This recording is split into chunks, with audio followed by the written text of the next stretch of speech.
Install Android 9.0 Pie on Doogee BL5500 Lite via LineageOS 16. Please check the description for important notes and all the download links.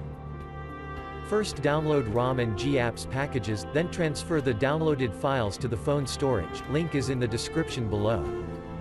Step 2. Boot your device into TWRP recovery.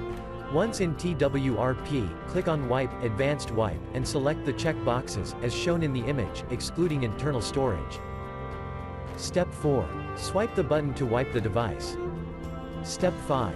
Go back to the recovery main screen, and tap on the Install button. Step 6. Navigate to the storage, and select the ROM zip file. Step 7. Finally, swipe the button on the screen, to install ROM file. Step 8. Flash the GApps zip package, in the same manner. Step 9. After GApps flashing completes, select Wipe Cache and Dalvik from bottom left side of screen, and swipe to wipe. Step 10.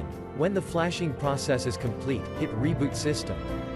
That's it, you have successfully installed the ROM on your device.